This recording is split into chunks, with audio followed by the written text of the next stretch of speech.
La tercera edad o el jubilarse es un club al que todos vamos a ir, ¿verdad? Empezaste tu vida productiva, hiciste tus aportes, vas a terminar siendo jubilado. ¿Por qué nosotros hemos gastado programas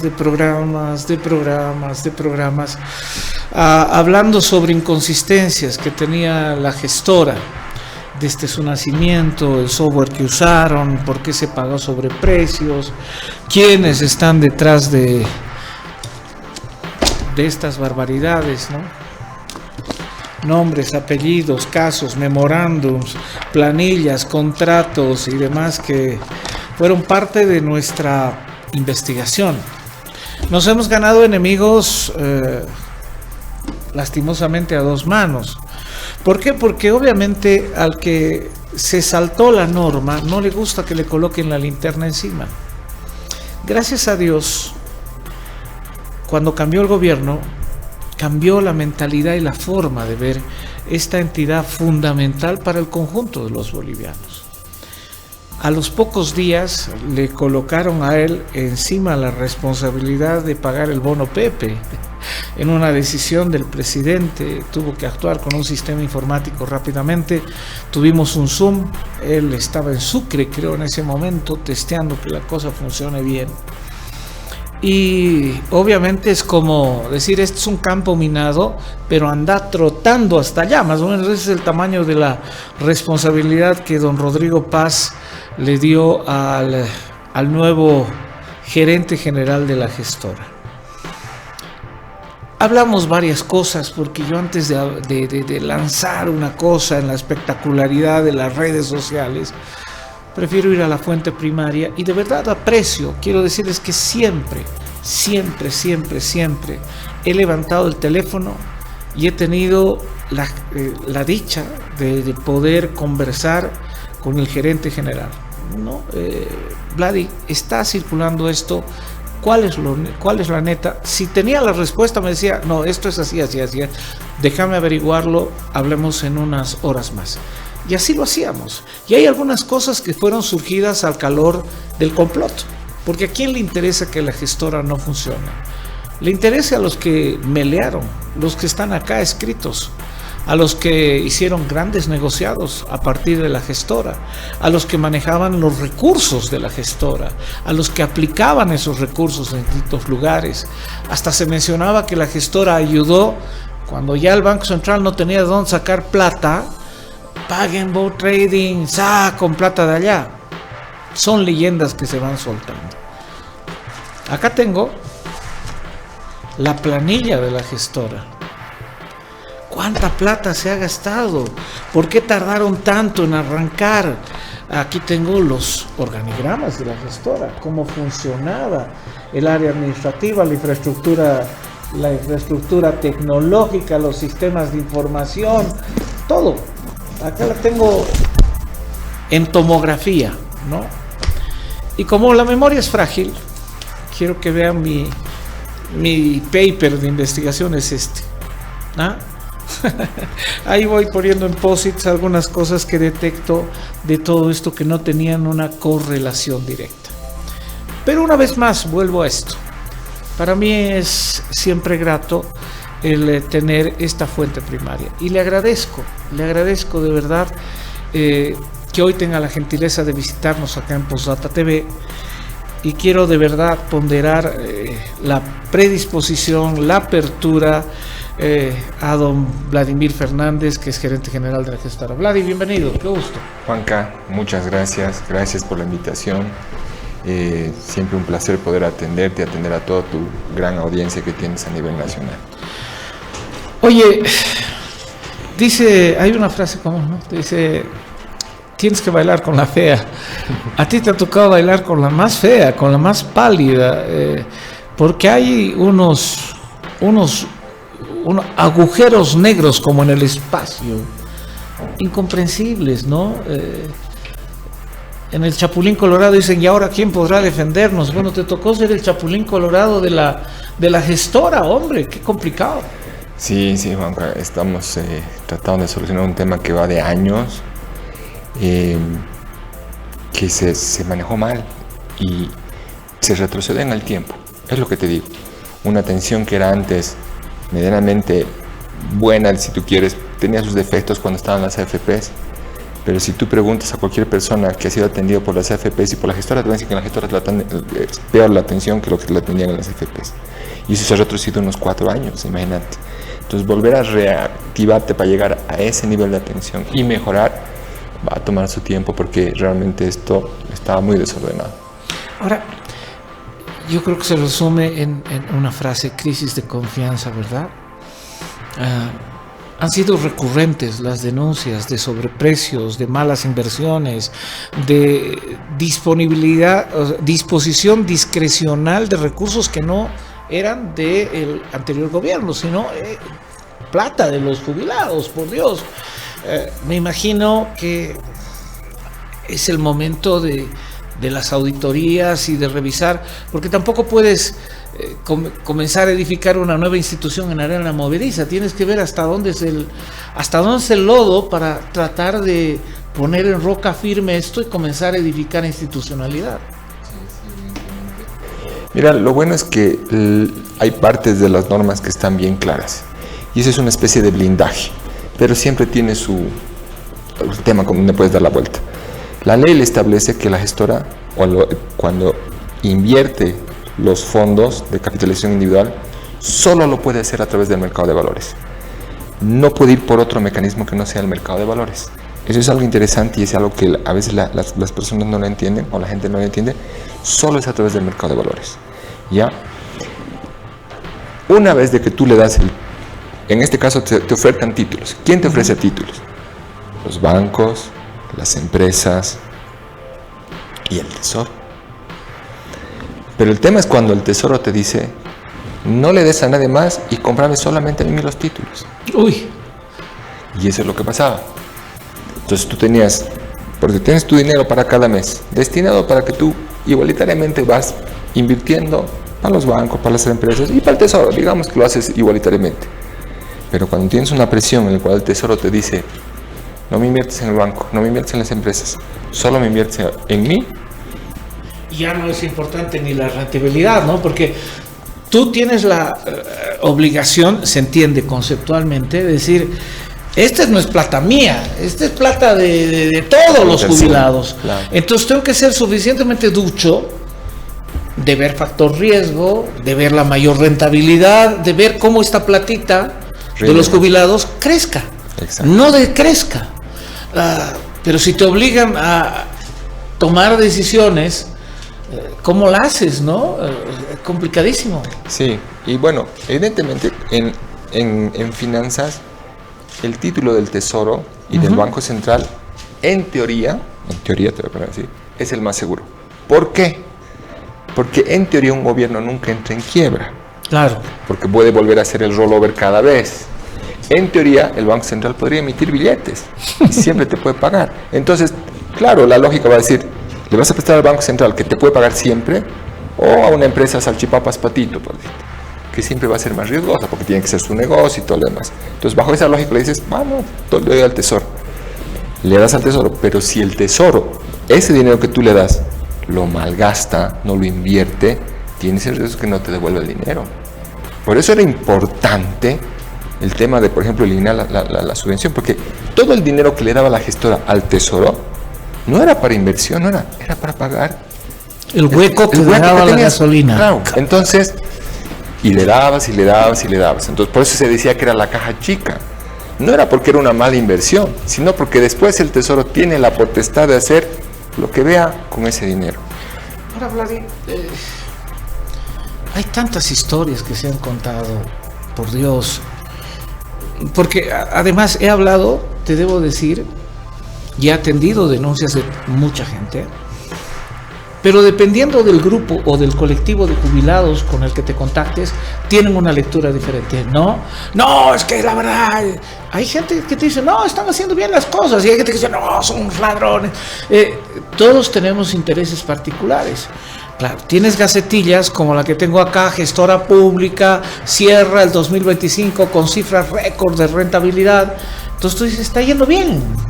Y los gringos tienen una frase, dice: si funciona, no lo toques, ¿no? O sea, y me parece una frase afortunada, pero realmente tú dices, una cosa es la sensación térmica y otra cosa los informes que me imagino eran un dibujo construido a gusto del cliente.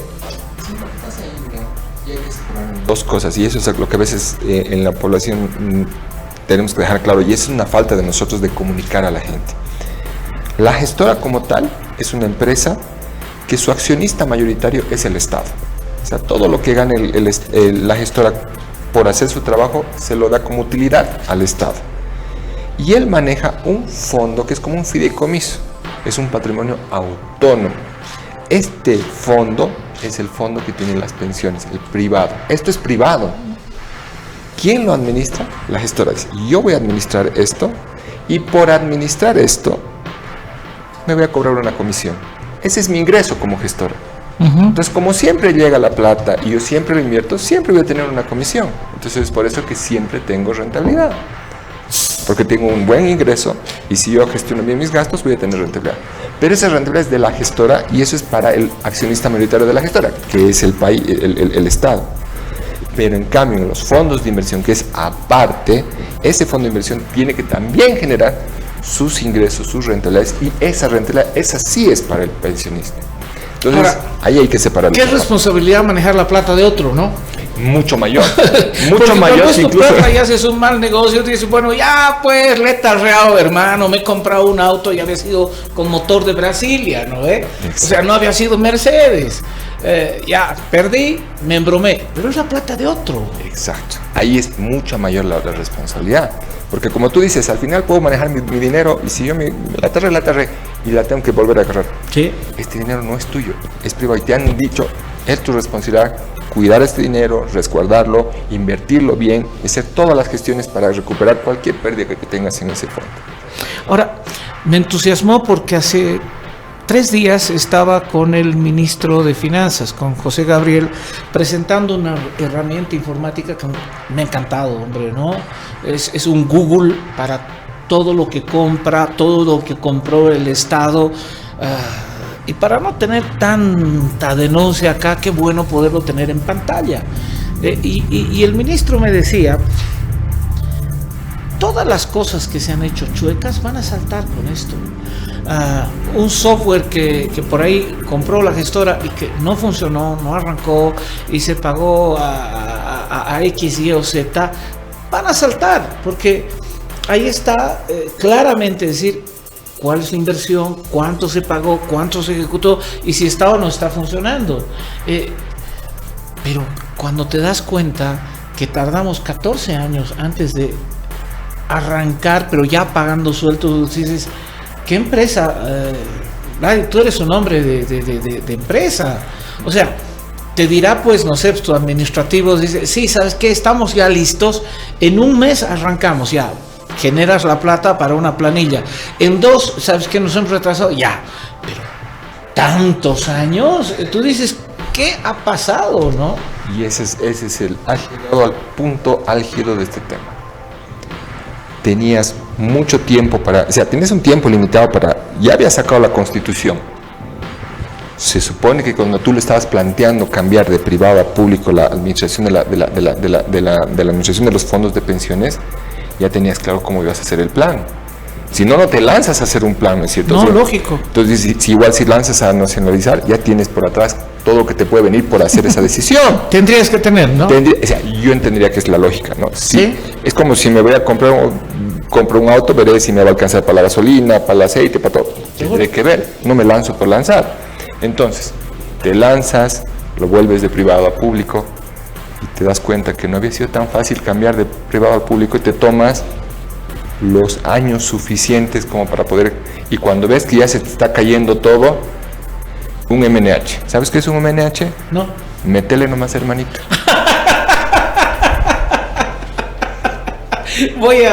Me lo voy a copiar, hombre. Oye, tengo algunas capturas en este metele nomás, hermanito, de pantalla. Y siguen habiendo problemitas en el software. No voy a develar mi fuente, solo lo voy a mostrar así. Sigue zapateando en algunas cosas el software. Me había jurado, acá lo he tenido al primero de la gestora, al que interviene al siguiente de la gestora, dice, no, hemos pagado CISDE, pero funciona como un reloj. Y una de las empleadas me dice, no, pues nos sigue zapateando, hay que hacer cosas que tenemos que cargar medio manualmente. Y yo no puedo creer en un Estado que quiere modernizarse. Yo entiendo que tú estás con esa lógica. Además te cargó Rodrigo, paga el bono Pepe, Adam. O sea, ¿cómo la hago? ¿Cómo me invento esta historia? Pero tienes ahí una mochila muy pesada, ¿no? Y va por la... Realmente es por decir, tú pides un auto para una fecha y tardas para cuando ya lo tienes el auto y el auto está desactualizado. O una computadora más. Lo mejor es como una computadora. Te pides una i3, tardas, te llega la i3 y ya el mundo está trabajando con la i7. ¿Para qué te sirvió la i3? Si has tardado en implementarla y en usarla. Y eso es lo que ha pasado. Como tú has demorado tanto, ya la herramienta puede hacer sus cosas, pero ya está desactualizada. Pero claro, estamos en otra época. Un celular de un año al otro ya hace 50,000 cosas. O sea, el primer celular que yo tenía era un Nokia, ¿no? Era un ladrillo.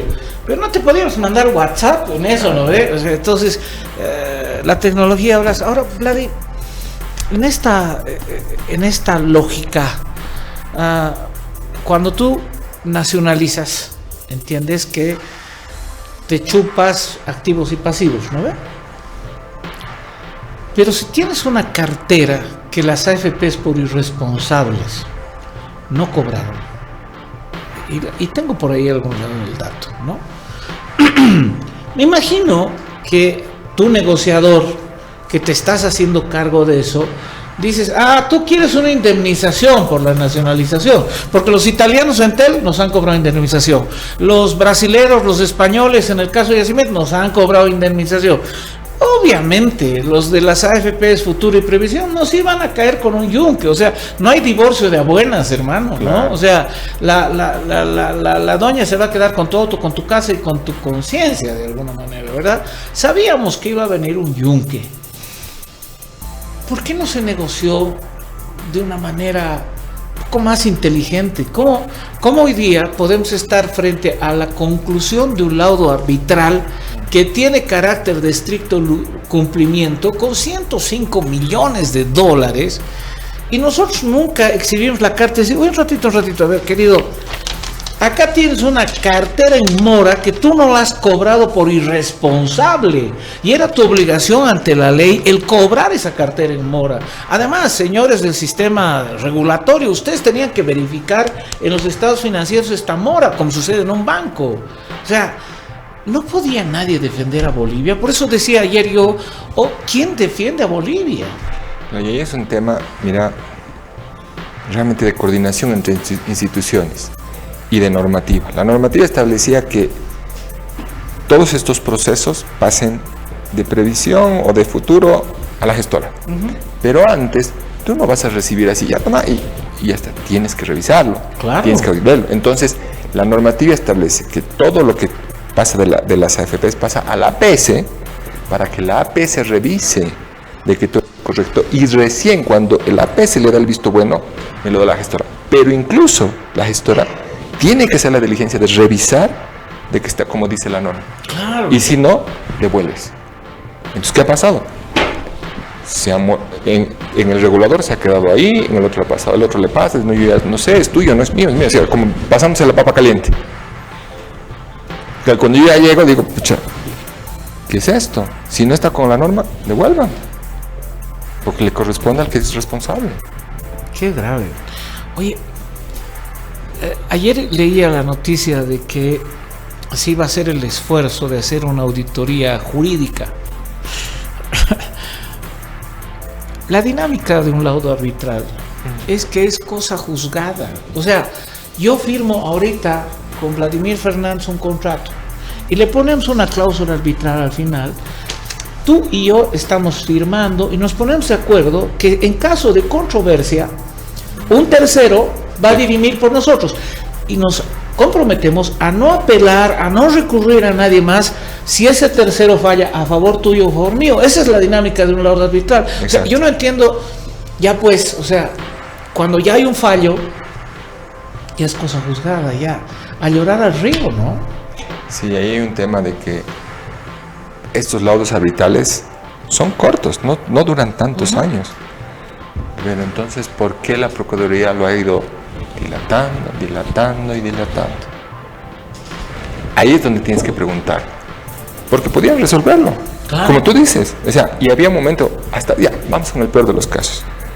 Tenías 15.000 millones de dólares, hasta podías agarrar, pagar, listo, y ya estabas.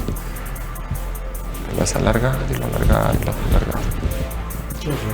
para ver que el siguiente se lo pague. No, además te digo, algún ejecutivo de las antiguas AFPs me decían, si a nosotros nos negociaban y nos decía el gobierno y demás, ya, nosotros nos vamos a hacer cargo de su cartera en mora, no se las vamos a cobrar, estás hablando de 8.000 millones de bolivianos, acá está hasta el software, ¿no? Está nuestro software, no les vamos a cobrar ni el software, llega el chancho embolsado. Hubiéramos aceptado, pero no había nadie quien la visualice de esa manera. Y más bien dejaron que el juicio termine. Yo ahí, perdóneme la suspicacia, pero digo, o sea, no hay pues gente que quiera perder sin que haya un beneficio. O sea, ahí había gente que quería perder, o sea, no quería ganar. Y eso es lo que a mí me molesta. Pero siempre está la leyenda urbana. Y en esto, Vladimir, por eso quería tenerte a ti acá. Ahora, ¿esa plata saldrá de los jubilados? La respuesta es no, porque no, a ver, aclárame tú eso. Este juicio no va en contra de los jubilados, o sea, es un juicio contra el Estado boliviano. Exacto. Y quien tiene que pagar es el Estado boliviano, ¿verdad? Exacto. Ah, menos mal, no me había equivocado. A la gestora no le ha llegado nada, no tenemos ningún trato nosotros con la previsión, que no es esos temas que te digo. Es un juicio contra el Estado. Contra el Estado, porque el que le ha roto ese acuerdo que tenían ahí en España, el tratado que tenían ahí, era Estado con Estado. Y entonces ahí con el Estado y con la empresa. Ahora habrá que hacer rebotar eso, no sé, pues a la MAE del Estado boliviano en la época que se tomó esa decisión, ¿no? Llamarlo al Chapar y decir, compañero, tienes que pagar 105 millones, o sea, pero bueno, esa es una cuestión ya de la que me hago cargo. Sigo con las leyendas urbanas, Vladi.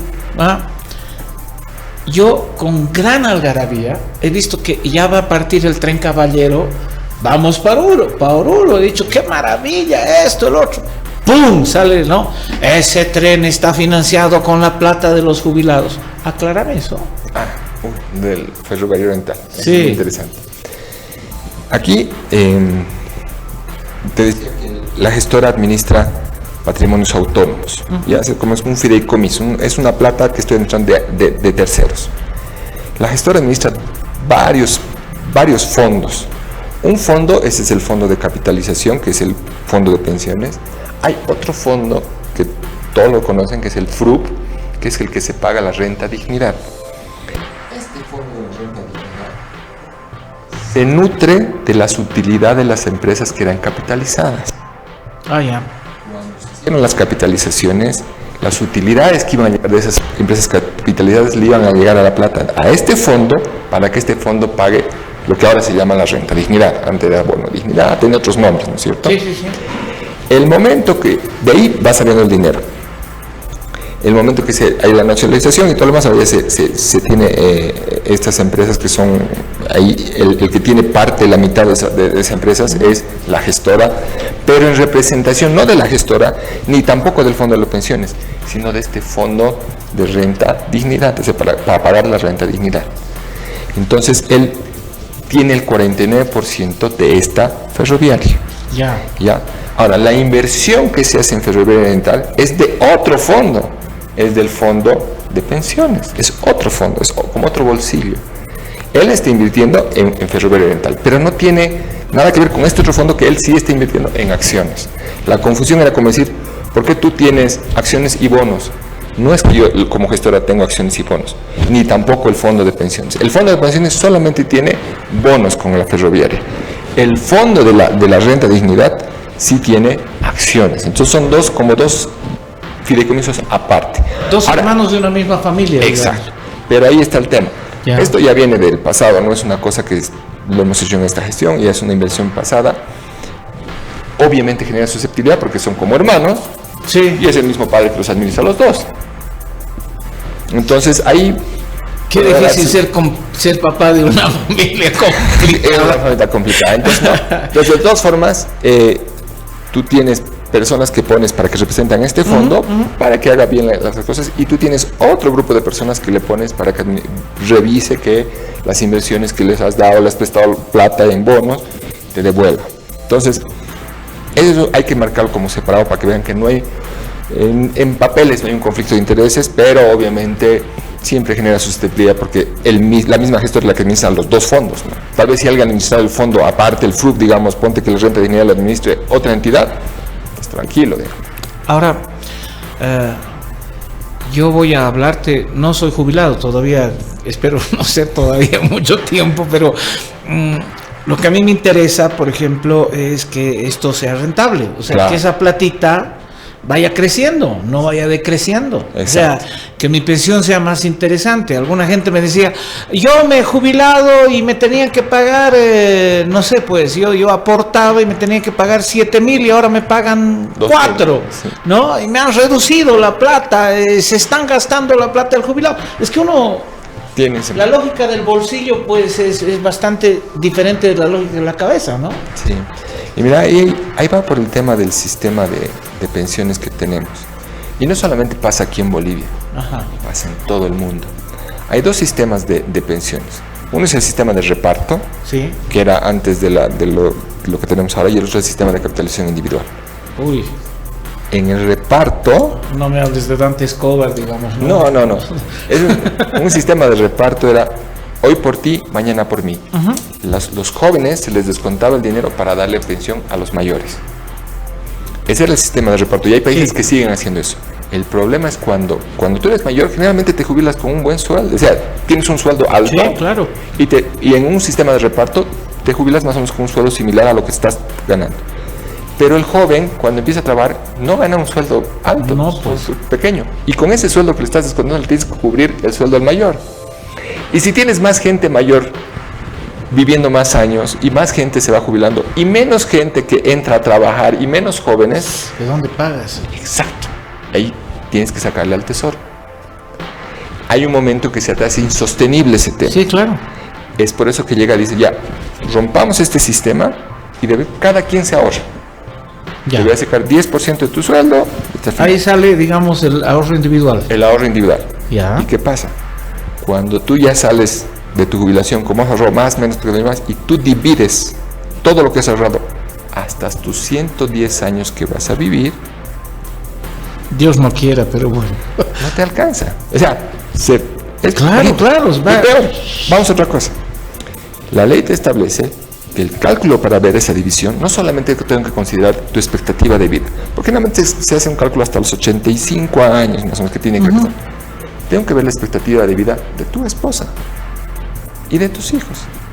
Porque si tú falleces, esa plata tiene que seguir dándole a tu esposa o a tu hijo si son menores de 18 años. Uy. Y por eso, si tienes un pensionado que está con una jovenzuela de 20 años, su expectativa de vida de la esposa es mucho más normal. Sí. Y si tú divides su pensión entre su expectativa de vida de él más de su esposa, ¿cuánto es su pensión? Ah, por eso disminuye. Claro. No es que tú te estás quedando con la plata que yo he aportado. ¿Por qué se están quedando con mi plata? No, es ese cálculo que se Tú hace. calculas. Y lo apasionante de las pensiones es cada persona es un distinto cálculo. Porque cada persona tiene diferente monto ahorrado, cada persona tiene 3 hijos, 2 hijos, un hijo, una esposa y todo lo demás, o tienes una pensión menor y te corresponde el solidario, o eras una generación sándwich y te corresponde Senacir, solidario y el otro. Sí, sí, sí. N combinaciones. Qué difícil, oye, qué ingeniería. O sea, podemos asegurarle a la gente que ahí hay unos Sheldon Cooper trabajando Claro. para que siempre gane plata y que, bueno, aunque sea poquito, pero que le pague. Que le pague, esa es la idea. Ya. Es sostenible el sistema, así como tú lo estás viendo. Hasta, por eso si tú le das más, ya no es sostenible. Ya te doy más dinero, pero te alcanzará hasta tus 60, 70 años. Ya no te das más plata. Claro. Porque te doy más tu renta, pero te tienes que morir a los 65. Es que el número es tan frío, ahí el número mata el argumento. Haces la suma, divides. Y claro, es siempre la pregunta, ¿cómo podemos mejorar eso? Por eso nosotros tenemos este sistema mixto, que es la parte solidaria. A los que ganan más, les descontamos más, y esa parte que les descontamos a los que ganan más, les damos a los que tienen una pensión muy baja, pensiones que tienen de 400 bolivianos. Y ellos le hace subir hasta unos 1.500, 2.000. Ahora, que sigue siendo bajo. No, claro, sí, con costo de vida. ¿Sabes? José Gabriel me decía cuando presentaba esta aplicación que todo lo que era el gasto del Estado entraba a una caja negra, que solo lo sabía el Ministerio de Finanzas, ¿verdad? Y utilizó una frase que se la voy a copiar. Y decía, lo que queremos hacer es que esa caja negra se vuelva una caja de cristal, o sea, una caja transparente. ¿Cuál es la manera de transparentar esto? Que tú tengas tu cuenta individual acá. O sea, que han hecho inversiones, bueno, interesante, me está subiendo la rentabilidad. O sea, parecería que ante el rumor la única receta es mucha información. Sí. Ustedes son de alguna manera una entidad soberana y eso los obliga a ser altamente transparentes. ¿Estás en esa ruta? Definitivamente la mejor forma de estar, que la población esté tranquila, que esté informada de todo lo que estás haciendo. Y nosotros estamos poniendo departamentos, personas especiales para atender a la gente que quiere venir. Nos piden reuniones y las atendemos la reunión a los jubilados, a los de la CO, a los mineros. La anterior semana los hemos atendido a los de FENCOMIN, la anterior semana con Aljucip. Cada semana tenemos reunión y piden información, se la damos, se la explicamos. Pero falta mucho, hay que trabajar mucho porque hay que difundirlo y todo lo demás. Y en eso estamos trabajando, porque creo que lo más importante es el tema de la transparencia. Cuando tú sabes en qué está el dinero y lo entiendes, no hay dónde puedas perderte, ¿no? Ahora, yo te voy a hacer una pregunta absurda, ¿verdad? Es como cuando te divorcias y la ves a tu mujer hermosa después de años y dices, no debía haberme divorciado, ¿no? Al final, el de mal carácter era yo, ¿no? Si esto funcionaba con las AFPs y todavía a casi 2 décadas de haber nacionalizado estamos cargando con los muertos que nos deja una decisión política, no técnica, política. Alguna gente dice, no, lo que están haciendo es mostrando que la cosa no funciona para volver a privatizar. ¿Será esa la lógica? Ya, no creo. Yo creo que lo que es que siempre hay un conflicto de interés cuando tienes a un público y el público, por ejemplo, depende de otro público. Entonces ahí hay esa susceptibilidad de que, más que un manejo bueno o malo que puedes, porque puedes tener buenas personas trabajando en el tema, siempre hay la susceptibilidad de que, por más de que tratas de que sea institucionalizado e independiente, siempre depende de alguien. Y en este caso la gestora depende del Ministerio de Economía. Entonces, por más de que te quedes haciendo una entidad institucional y buena y todo lo demás, ¿quién te dice que el ministerio es una llamada y dice, colócamelo? Te voy a dar los títulos, tienes que comprar. Y puede ser todo legal, todo lo demás, pero hay esa presión.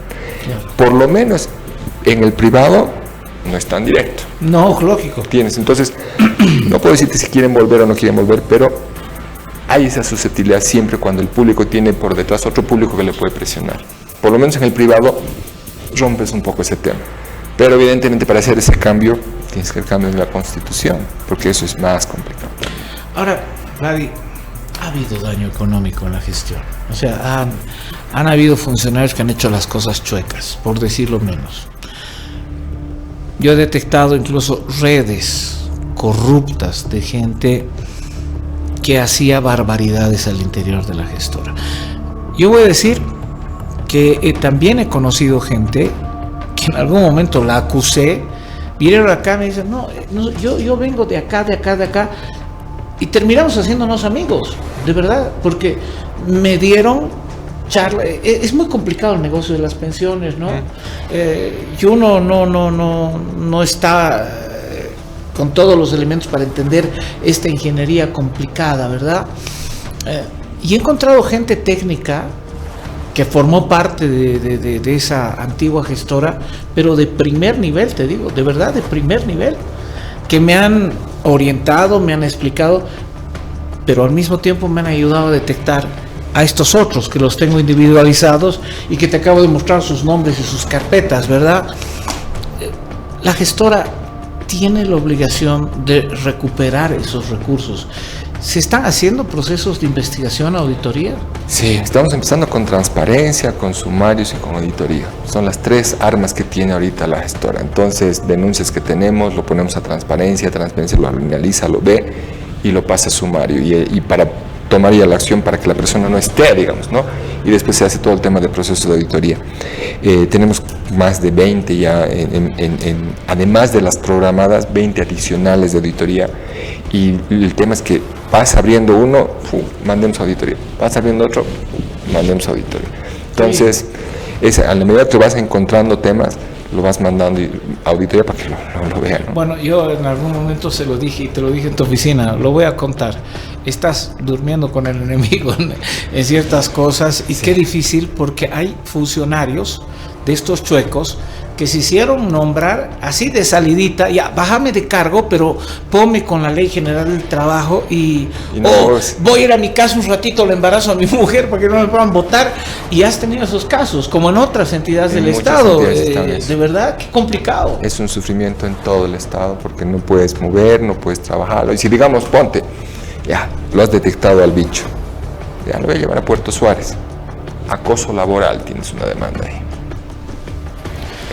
Es complicado, es complicado. Es como jugar Jenga con los ojos vendados, pero bueno, tranquilicemos a los jubilados. Se está trabajando técnicamente, tenemos una buena prognosis. Sí, por lo menos estamos haciendo todo el esfuerzo para, primero, cumplir la norma. Eso es lo primordial, tenemos una norma que nos marca y tenemos que seguir.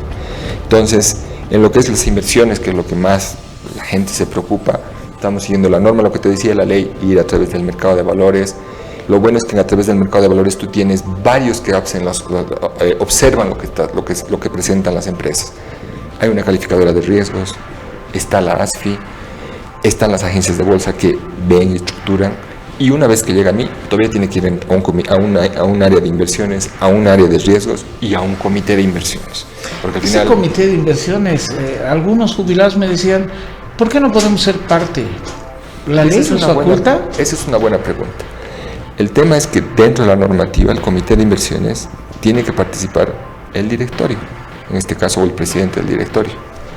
Y hasta ahora no tenemos directorio. ¿No tienen directorio? No. ¿Y qué se necesita para formarlo? Que la asamblea pueda proponer ternas al presidente. La asamblea nacional, wow. Y ha vivido 3 años sin directorio. Oye, 3 años sin piloto. Ya te estás dando cuenta cómo funcionan las cosas. Y si tú quieres cambiar alguna cosa, ponte. Y tú lo has dicho, hay estructura, el organigrama. Yo quiero cambiar el organigrama. No puedo porque tiene que autorizármelo el directorio. ¿Y no tienes directorio? Y no tengo directorio. Wow. Contame así de yapita. ¿Cómo has hecho para sacar el bono Pepe en tan poquito tiempo? O sea, yo sé que te has llevado un equipo humano que no ha dormido 2 semanas, me lo contaste ya en un determinado momento. ¿Y eso está funcionando? Está funcionando, mira, ahí clave es la coordinación entre instituciones, y aún así tiene siempre el riesgo de tener alguno que otro errorcito. Y ahorita te voy a comentar las anécdotas de ese tema del programa Pepe.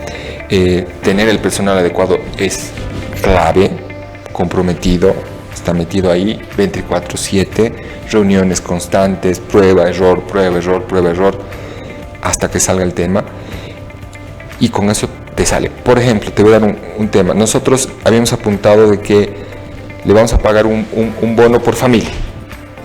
Y si alguien tenía más de 4 o 5 hijos, le tocaba un programa Pepe. Vimos una persona que tenía 50 hijos. Puta. Entonces vos, claro, ya dices, ¿Qué? algo anda mal acá. Entonces, Wow, este es un jeque árabe. entonces, ¿qué haces? Dices, no le paguemos. Porque Claro. hay algo raro. Cuando te das cuenta después y indagas al fondo, en las provincias, las familias no pueden ir hasta la ciudad a cobrar. Entonces, ¿qué hacen? Lo ponen al director de la escuelita y lo ponen como tutor. Y cada uno de los chiquitos entra como un tutor, él es tutor.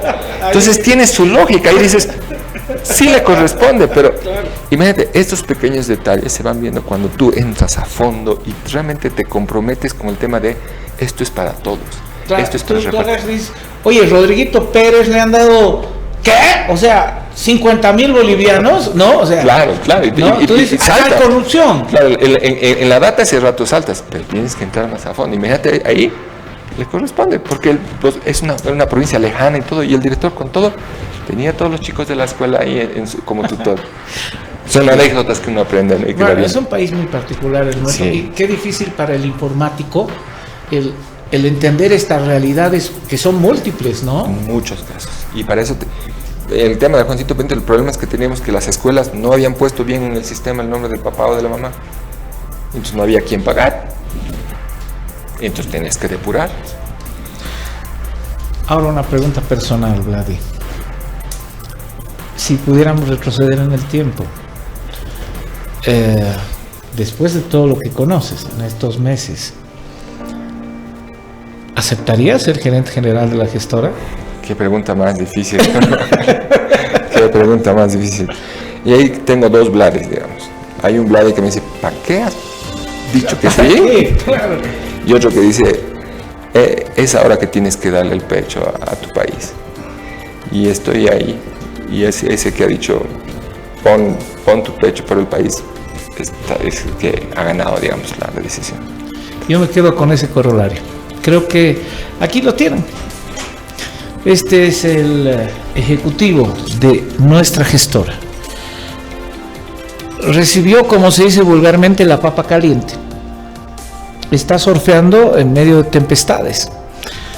En medio están las redes sociales que especulan muchísimo y hay intereses particulares de todos estos bichos que no quieren que les llegue la linterna. ¿Y cómo no les va a llegar la linterna? Tratando de tumbar pues a quien está encendiendo la luz en el cuarto. Y obviamente está la preocupación de una persona que depende de que le llegue esa platita, de que se tomen buenas decisiones, de que los bancos tomen buenas decisiones, que se hagan inversiones adecuadas y que de alguna manera esto funcione.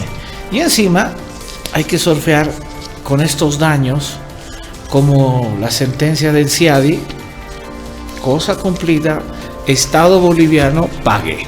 Listo. Ahí se terminó. Yo les digo a los nostálgicos del pasado, ¿y esos 105 millones de dónde salen? De tu bolsillo, ¿verdad? Pero bueno, Vladi, de verdad espero que te vaya bien. De verdad espero que te vaya bien. Y saludo tu buena intención. Lo saludo a ese patriota Vladi, del que yo hubiera sido, creo, del Vladi número 1 y hubiera dicho, no me meto a bailar con lo más fea. Estás en un campo minado, es un escenario complicado, pero sabes, frente al rumor, el que tú estés acá y nos des información y la gente pueda enterarse, yo creo que es la mejor receta para conjurar cualquier cosa. Muchas gracias. A ti, Juan Carlos, gracias por el espacio. Bueno, y usted tiene la última palabra, ¿verdad? Veredicto, ahí dice, me ha parecido interesante, yo tenía dudas, las he esclarecido, y si todavía tiene más dudas, escríbanos, creo que es importante, las vamos a trasladar ahí a la unidad de comunicación, es decir, este es el efecto que ha tenido la entrevista con el gerente general de la gestora. Esto es Posata.